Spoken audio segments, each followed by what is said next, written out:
جب حضور کے نالین میں کوئی پھٹن پیدا ہو جاتی تو حضور اپنے جوتے خود مرمت کر لیتے۔ اسی طرح فرمانے لگی کہ آقا کریم علیہ السلام بکریوں کا دودھ خود دھو لیا کرتے تھے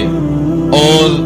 پانی نکالنے والے ڈول کے اندر جب کوئی مسئلہ ہوتا تو اس کی مرمت خود کر لیا کرتے۔ اور آگے فرمایا وَيَخْدِمُ نَفْسَهُ، اور حضور کسی پہ بوجھ نہیں بنا کرتے تھے، جو حضور کے کام ہوتے حضور خود کر لیا کرتے،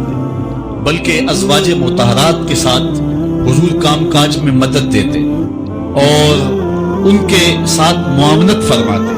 بلکہ حضرت معاذ بن جبل رضی اللہ تعالیٰ عنہ فرماتے ہیں کہ ایک دن حضور گلی سے گزر رہے تھے اور میں ایک جانور کی کھال اتار رہا تھا اور مجھے کھال اتارنے کا طریقہ نہیں تھا، مجبوراً مجھے کھال اتارنا پڑی۔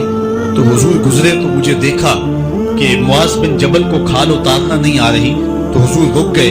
اور آقا کریم نے فرمایا معاذ ٹھہرو ذرا، میں تمہیں بتاتا ہوں کہ بکری کی کھال کیسے اتاری جاتی۔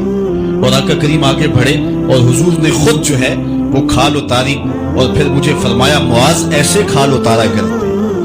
آج ہم اپنے بڑے پن کو اور اپنی عظمت کو اس انداز سے لوگوں کے سامنے رکھنا چاہتے ہیں کہ ہم جو ہے وہ ٹشو کا ایک ٹکڑا بھی نہیں پکڑ سکتے، اور وہ بھی پکڑانے کے لیے ہمارے پاس ایک خادم موجود ہوتا ہے۔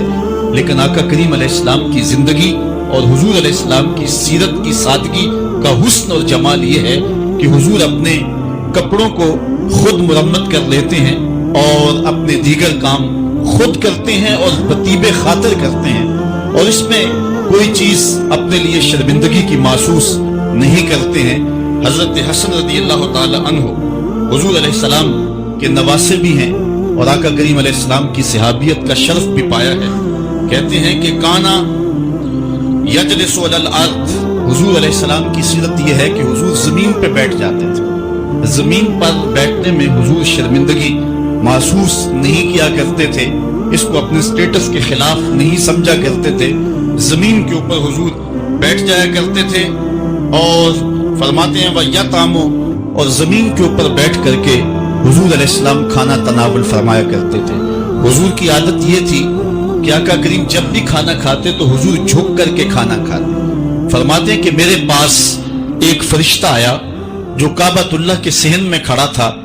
اور اس کی کمر کعبۃ اللہ کی چھت کے برابر تھی، اتنا اس کا قد تھا، اور اس نے مجھے کہا کہ آپ اگر چاہیں تو آپ کو نبی اور بادشاہ بنا دیتے ہیں، اور آپ اگر چاہیں تو آپ کو عبد اور نبی بناتے ہیں۔ تو میں نے عرض کی کہ میں نبی اور عبد بننا چاہتا ہوں۔ تو جب یہ بات حضور نے کہی تو فرمایا عائشہ اگر میں نبی اور بادشاہ بنتا تو یہ جتنے بھی پہاڑ ہیں یہ سونا بن کے میرے ساتھ چلتے، لیکن میں نے اس بات کو اختیار نہیں کیا۔ اور اس کے بعد حضور علیہ السلام جب بھی کبھی کھانا کھاتے تو حضور جھک کر کے کھاتے، جس طرح مالک کی دہلیز سے خیرات ملتی ہے اور کوئی خادم اس کو جو ہے وہ شکرانے کے طور پہ جو ہے وہ انتہائی عجز کے ساتھ کھاتا ہے۔ ساری زندگی حضور نے کھاتے اور پیتے ہوئے تکیہ نہیں لگایا، ہاتھ میں پلیٹ پکڑ کے اکڑ کے یا ٹہل کر کے یا جو ہے وہ بالکل سیدھے ہو کے نہیں، تھوڑا سا جھک کر کے بغیر تکیے کے حضور علیہ السلام کھانا کھانا پسند فرمایا کرتے تھے۔ اللہ جل شانہ کے محبوب علیہ السلام نے ارشاد فرمایا کہ اللہ تعالیٰ پسند کرتا ہے ایسے بندے کو جو متقی ہے، غنی ہے اور لوگوں کی نظروں سے چھپ کے رہتا ہے۔ نمایاں ہونے کا اسے شوق نہیں ہے، بلکہ چھپ کے زندگی گزارنے کی آرزو رکھتا ہے، اور متقی ہے، اللہ کی حرام کردہ چیزوں سے بچتا ہے، اور غنی ہے، اللہ نے اس کو جو دیا ہے اس کو راہ خدا میں بانٹتا ہے۔